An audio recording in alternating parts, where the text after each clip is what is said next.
Assalomu alaykum. Endigi mavzuyimiz absolyut temperatura. Molekulalarning o'rtacha kinetik energiyasi degan mavzu. Xo'p, absolyut temperatura nima? Xo'p, temperaturani demak birinchi bo'lib Celsiy degan olim o'zini o'lchov birligini kiritadi. Ya'ni qanday o'lchov birligi? Suvning muzlash haroratini 0 deb belgilab, mana misol uchun termometrda bilamiz, mana pastda simob bo'ladi va ingichka naycha bo'ylab simob tepaga ko'tariladi. Qiziganda kengayishi hisobidan. Xo'p, Celsiy birinchi bo'lib termometrni misol uchun muzlayotgan suvga solib simobni sathini misol uchun belgilab oladi va qaynayotgan suvga soladi. Bunda bilamiz, mana termometr tepaga ko'tariladi va o'sha chiqqan joyini, tepaga chiqqan joyini belgilab oladi va suvni qaynash holatini 100 deb belgilaydi, muzlash holatini esa 0 deb belgilaydi. Va endi shunga mutanosib orani bo'laklarga, ya'ni shkalalarga bo'lib tashlaydi. Mana shkalalarga bo'lib tashlaydi.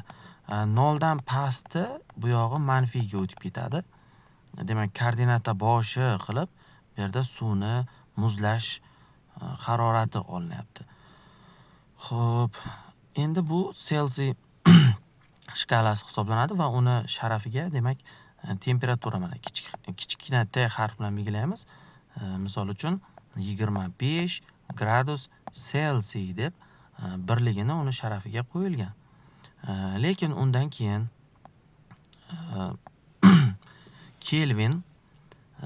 Kelvin degan olim demak aytadiki, molekulalarning temperaturasi ularni ichki energiyasini xarakterlovchi kattalik deb aytadi. Ya'ni bu nima degani? U masalan sovuq holatdagi modda molekulalari bilan issiq holatdagi modda molekulalarini kuzatadi.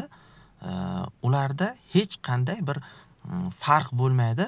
Faqatgina molekulalar harakat tezligi bilan farqlanadi. Ya'ni temperaturasi yuqori bo'lgan molekulalar shunchaki tezroq harakatlanayotgan bo'ladi. Temperaturasi pastlari esa sekinroq harakatlanayotgan bo'ladi. Boshqa hech qanday molekulada o'zgarish ko'rmaydi. Va shunga asosan aytadiki, temperatura yuqori degani modda molekulalari tezroq harakat qilyapti degani. Ya'ni ularning molekulalarning kinetik energiyasi yuqoriroq degani bo'ladi. Endi agar deydi Kelvin, temperatura ularni energiyasini xarakterlab bersa, ya'ni molekulalarning harakatdagi energiyasini xarakterlab bersa, bu degani temperatura 0 bo'lgan paytda energiyasi ham 0 bo'lishi kerak. Ya'ni o'sha harakatdagi energiyasi. Bu nimani bildiradi? Molekulalarni harakatdan to'xtashini bildiradi. Demak, haqiqiy o'sha temperatura 0 bo'lgan paytda molekulalar harakatdan to'xtashi kerak deb aytadi. Lekin afsuski, Celsiy 0 deb belgilagan joyda molekulalar harakatdan to'xtamaydi. Va o'zi umuman Celsiy bu narsaga asoslanib o'lchov shkalasini yaratmaydi. U shunchaki mana kundalik hayotda eng ko'p ishlatiladigan oraliqni shkalalarga bo'lib oladi. Ya'ni suvni muzlashi yo'q, qaynashi orasidagi temperaturani. Lekin Kelvin endi haqiqiy 0 ni topish uchun, demak, nazariy jihatdan haqiqiy 0 da jismlar, molekulalar harakatdan to'xtashi kerak. Va buni Kelvin aniqlaydi.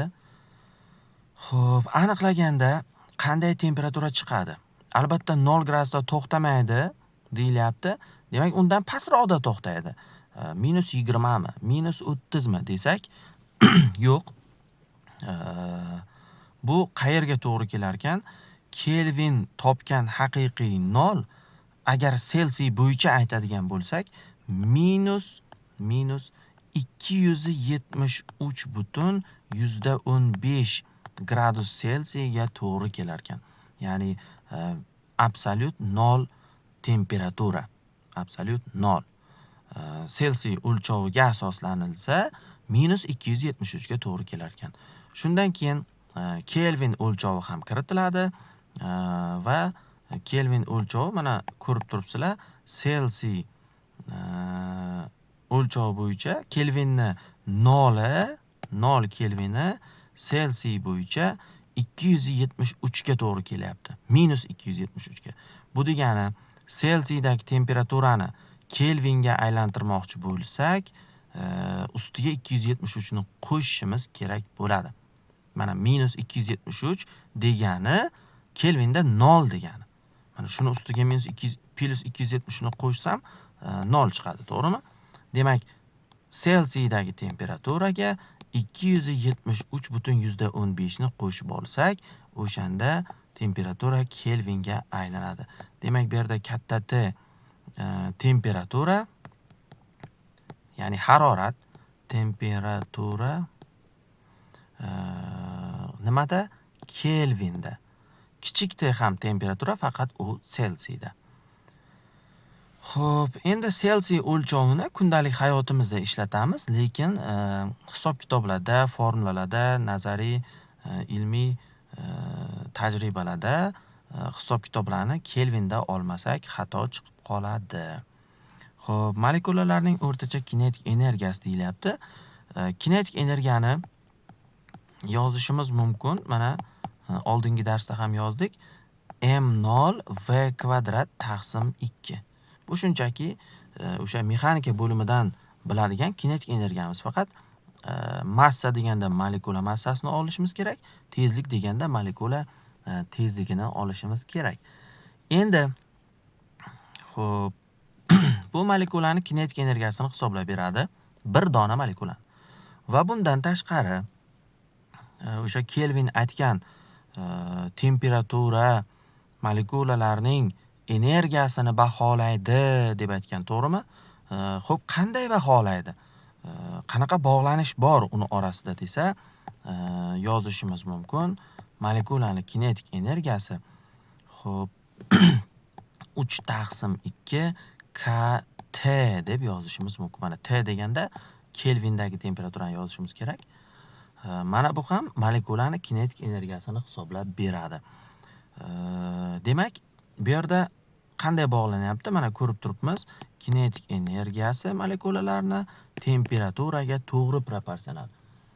Va bu yerdagi mana bu K nima edi? K. Xo'p, K bu yerda Boltzmann doimiysi deyiladi. 1,38 10 darajasi 23 joule taqsim Kelvin ko'paytiruv mol. Xo'p. Voy, uzr. Joule taqsim Kelvinni o'zi. Xo'p, bu nima bu?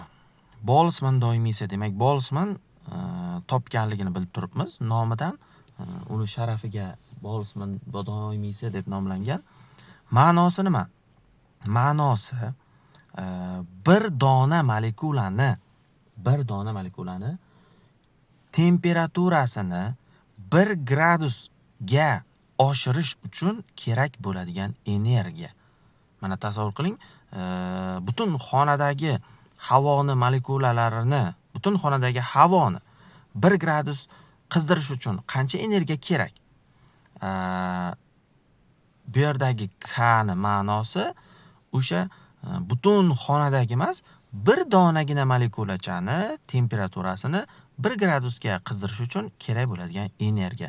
Demak, mana shuncha energiya kerak bo'lib, ming bor uzr, minus 23, 10 darajasi minus 23.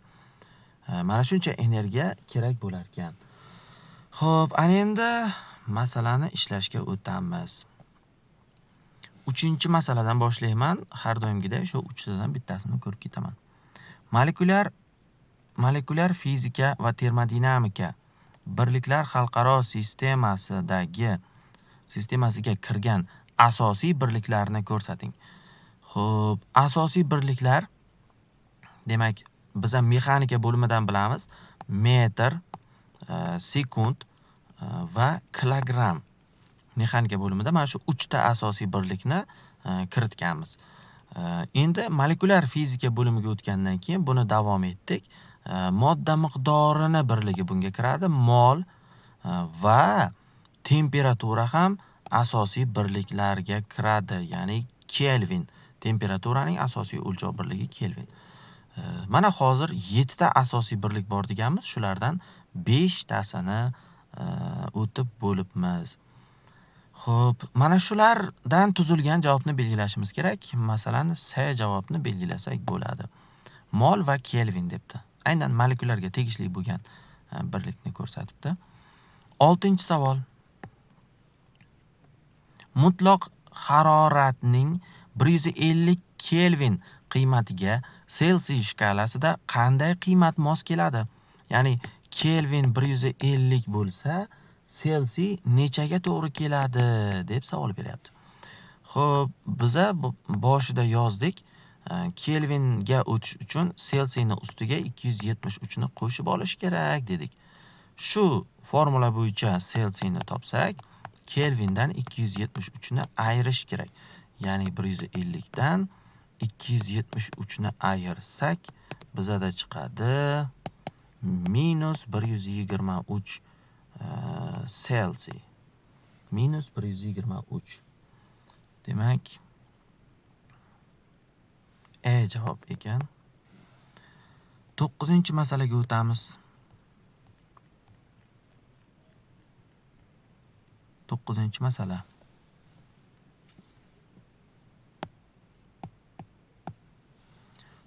Masalada temperaturaning Celsiy shkalasi bo'yicha pastki chegarasi nimaga teng? Celsiy shkalasi bo'yicha pastki chegarani so'rayapti. Xo'p, eng past temperatura Celsiyda -273 gradus Celsiyga to'g'ri keladi dedik. O'sha Kelvinda 0 Kelvin deb ataladi, to'g'rimi? Eng pastini Celsiyda so'rasa -273, Kelvinda so'rasa 0 deb aytamiz. Hozir bu yerda 9-masalada Celsiyda so'rayapti. -273 deymiz, ya'ni D javob ekan. 12-masala. Bosimi 2,07 megapaskal. Bosimi 2,07 mega million, ya'ni paskal bo'lgan ideal gazning molekulalar konsentratsiyasi, diqqat qilamiz, konsentratsiyani 6 darajasi 20 1 taqsim santimetr kub deb beribdi. Bu asosiy birlikda emas. Konsentratsiya birligi 1 taqsim metr kub bo'lishi kerak. Demak, buni asosiy birlikka aylantiramiz. Ya'ni 1 santimetr kub degani 10⁻⁶ metr kub degani.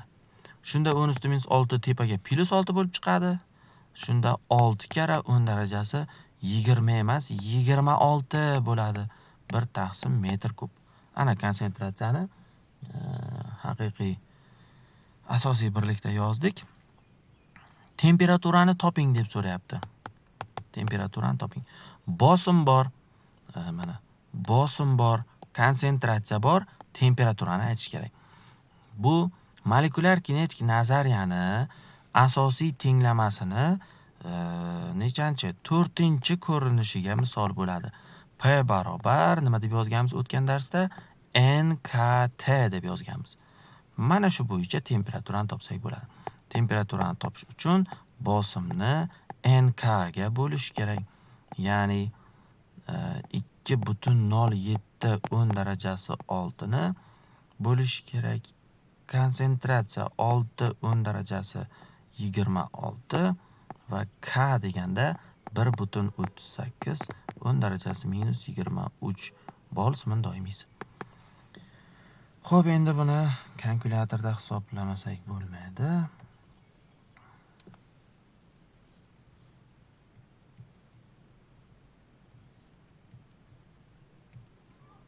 Bo'lamiz 6 ga, bo'lamiz 1,38 ga. Xo'p, 25 10 darajasi 4 20 bu yerda 3 qoladi, 4 qoladi, 10 qoladi. 250 chiqdi. 250 chiqar ekan. Kelvin deb aytamiz, asosiy birlik. 12-masalada 250 chiqdi. D javob ekan. 15-masalaga o'tamiz.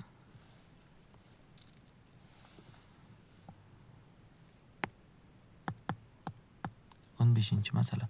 Temperaturasi 127 gradus Selsiy. Temperatura 127 gradus Selsiy ekan. Birdan Kelvinga o'tib olsak, ustiga 273 ni qo'shishimiz kerak, to'g'rimi? Qo'shganimizda nima bo'ladi? 400 bo'ladimi? 400 Kelvin ekan. Temperatura va bosimi 1.38 10 darajasi 6 deyapti. Megapaskal. Bo'lgan gaz molekulalarining konsentratsiyasini hisoblang degan. Yana shunga o'xshagan savol, konsentratsiyani topish kerak. P barobar NKT dedik biza formulani. Shu yerdan konsentratsiyani topsak, P ni KT ga bo'lish kerak. Shunda N barobar bosim 1.38 10 darajasi 6, K 1.38 10 darajasi -23, temperatura 400 barobar 1.38 lar qisqarib ketadi. Xo'p, endi 10 darajasi -20 desam 26 bo'ladi. 2,5 10 darajasi 26 chiqyapti. 1 taqsim metr kubda chiqadi konsentratsiya. 2,5 10 darajasi 26 S javob ekan. 18-masala. 18-masala. Xo'p, suv molekulasining o'rtacha kinetik energiyasi 100 gradus Selsiy haroratli suvda kattami yoki shunday temperaturali bug'dami deyapti. Ya'ni suv bilan bug' bu bitta modda hisoblanadi, faqat ikki xil holatda turibdi. Suyuq holatda va bug' bu gaz holatda. Molekulalarning kinetik energiyasi qaysi birida katta? Suvdami, bug'dami deyapti. Molekulaning kinetik energiyasi xo'p m yo'q, mayli, buni ishlatmaylik. 3 taqsim 2 KT deb yozishimiz mumkin, to'g'rimi? Ikki xil ko'rinishda yozdik o'zi. Bu yerda temperatura 100 gradusli suv, 100 gradusli bug' deyapti. Ikkalasida ham temperatura bir xil ekan. To'g'rimi? Suvda ham, bug'da ham temperatura bir xil. K o'zi hamma uchun bir xil. Doimiy son bu, Boltzmann doimiysi. Endi 3 taqsim 2 bu aniq son. Bu degani kinetik energiya ham ikkalasida bir xil chiqib qoladi. Chunki K bir xil, T bir xil bo'lgandan keyin kinetik energiya farq qilmaydi. Xo'p, demak, molekulaning kinetik energiyasi haqida gap ketganda faqat temperaturasi gapirar ekan. Ya'ni temperaturasi tengmi? Misol uchun temirni ham molekulasining kinetik energiyasi, alyuminning ham molekulasining kinetik energiyasi yoki kislorod molekulasining kinetik energiyasi hammasi bir-biriga teng bo'ladi. Molekulaning kinetik energiyasi faqat temperaturaga bog'liq ekan. Xo'p, 21.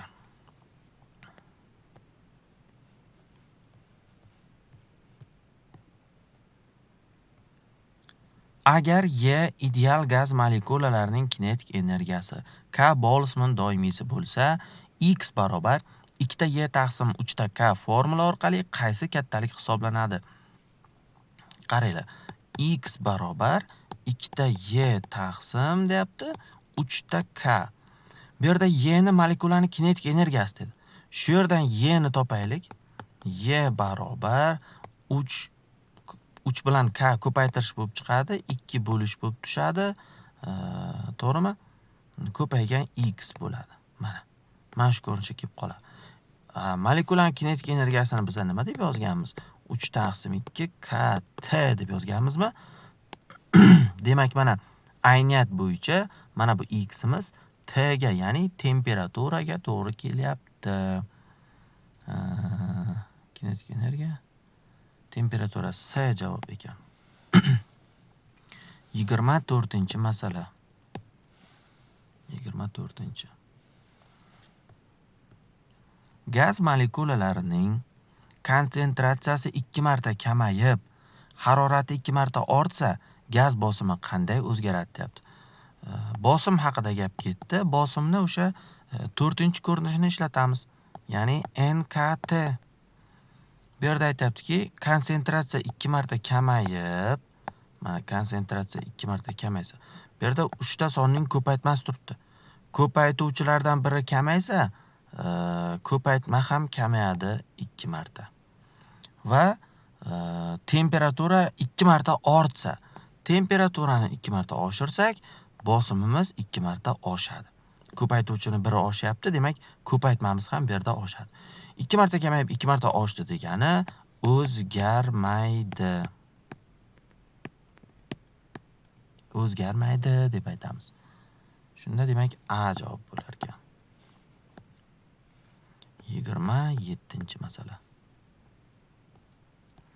Agar ochiq idishdagi ideal gazning absolyut temperaturasi 30% orttirilsa, gaz molekulalarining konsentratsiyasi qanday o'zgaradi? Ochiq idish degani bosim o'zgarmaydi degani. Ochiq idish tasavvur qilinglar.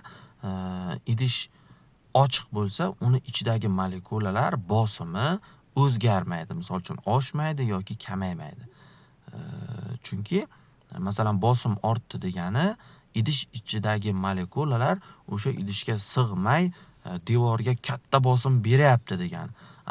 Og'zi ochiq bo'lsa, qanday sig'masligi mumkin? Sig'mayotgan bo'lsa, tashqariga chiqib ketadi molekulalar. Demak, bosim o'zgarmaydigan jarayon haqida gap ketadi og'zi ochiq idishda. Shunda bu yerda aytayaptiki, temperatura 30% oshirilsa, konsentratsiya qanday o'zgaradi? Demak, bosim, temperatura, konsentratsiya qatnashadigan formula qaysi? Shu bosimni topadigan formula. Ya'ni molekulyar kinetik nazariyaning asosiy tenglamasini biza yozgan 4-ko'rinishi P barobar NKT. Shu yerdan konsentratsiya qanday o'zgaradi deganligi uchun bu yerdan men konsentratsiyani topib olaman. Konsentratsiya barobar P taqsim KT bo'ladi, to'g'rimi? P taqsim KT. Endi shunga asosan temperaturani 30% oshirsak, temperaturani 30% oshirish bu qanday bo'ladi? Biror sonni 30% oshirish uchun uni nechiga ko'paytirish kerak yoki necha marta oshirish kerak? 30% oshirish uchun 1.3 marta oshirish kerak. Temperaturani 1.3 marta oshirsam, konsentratsiya albatta kamayadi. Chunki mahrajni oshiryapmiz. Mahrajni oshirsak, kasrda qiymati kamayadi 1.3 marta. Bu degani konsentratsiya 1.3 marta kamaydi degani. Lekin javoblarda nechidir foiz kamayadi, nechidir foiz oshadi deb gapirgan. Shuncha marta kamayadi demagan. Buni endi nima qilamiz? Xo'p, konsentratsiyani 1.3 ga bo'lishim uni necha foiz kamaytiradi? Endi buni 1 taqsim 1.3 ko'paygan n desak, 1 ni 1.3 ga bo'lsak, taqriban 0.77 chiqadi. Va bundan nima deyish mumkin? Biror sonni 0.77 ga ko'paytirish uni 23% kamaytirish degani, to'g'rimi? Matematik jihatdan. Biror sonni 20% kamaytirib ber desa 0.8 ga ko'paytiramizmi? 30% kamaytirib ber desa 0.7 ga ko'paytiramizmi? 0.77 ga qachon ko'paytiramiz? 23% kamaytirish uchun. Demak, 23% kamayadi. B javob bo'lar ekan. 30-masala. 30-masala. Xo'p.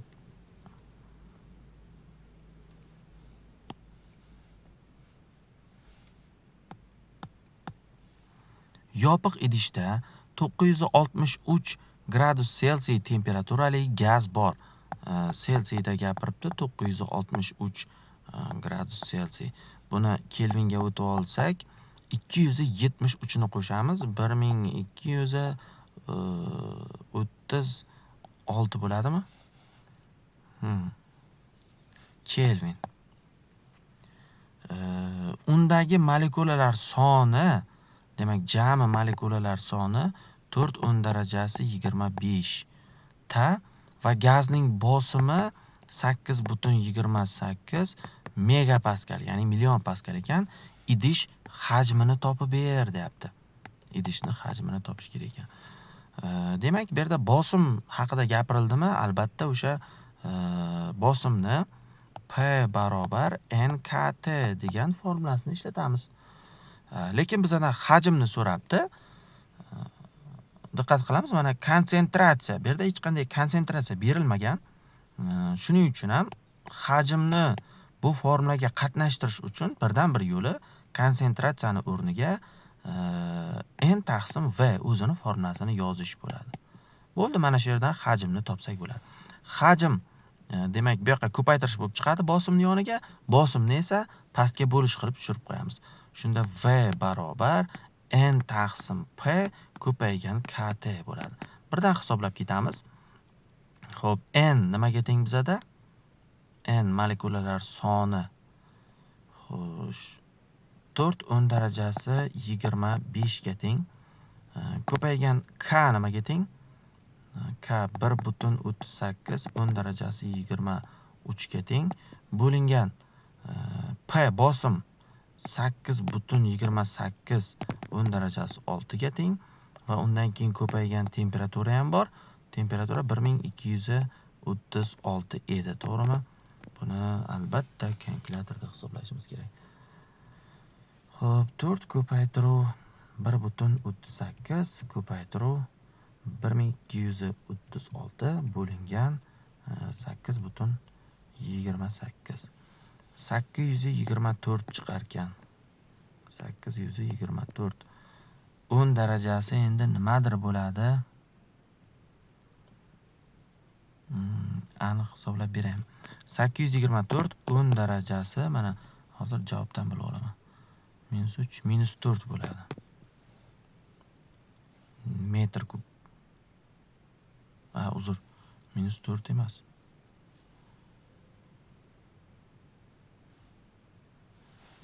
-7 bo'ladi.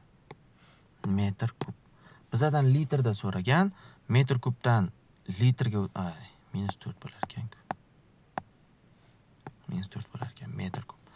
Metr kubdan litrga o'tish uchun 1000 ga ko'paytirish kerak. Shunda 824 10 darajasi -1 qoladi. Bu degani 82,4 litr degani.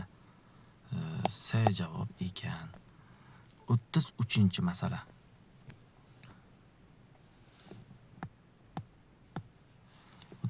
Masala. Normal sharoitdagi hajmi 1 litr bo'lgan havo molekulalarining normal sharoit. Bu normal sharoitda har doim bosim P0, ya'ni 10 darajasi 5 paskalga teng bo'ladi atmosfera bosimiga va temperatura T0, ya'ni 273 Kelvinga teng bo'ladi. Ya'ni 0 gradus Selsiy degani bu. Normal sharoit deb mana shunga aytiladi. Bosim 10 darajasi 5, temperatura esa 273 Kelvin, ya'ni 0 gradus Selsiy degani. Mana shu normal sharoit deyiladi. Agar shu sharoitda gazning hajmi 1 litr bo'lsa, 1 litr degani 10⁻³ metr kub degani, to'g'rimi? Uni nimani topish kerak ekan? Molekulalar sonini aniqlang. Demak, P barobar NKT degan formulamizdan yana n ni o'rniga, ya'ni konsentratsiya o'rniga n taqsim v yozib olsak, mana shu yerdan molekula sonini aniqlasa bo'ladi. N ni topib olsam shu yerdan v ko'paytirish bo'lib chiqadi, PV bo'ladi, taqsim KT deyish mumkin.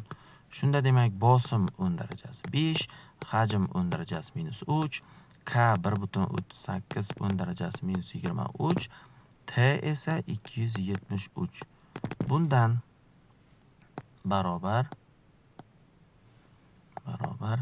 100 ni demak bo'lishimiz kerak. Hozir yana kalkulyatorda hisoblaymiz. 100 bo'lingan 1.38 bo'lingan 273. 0.265 10 darajasi 23 chiqadi. Demak, shunaqa javob bormi? 2.65 ham deyish mumkin. Shunda 10 darajasi 22 bo'ladi. 2.65 10 darajasi 22 dedik. 2.7 debdi taqriban. A javobni belgilaymiz.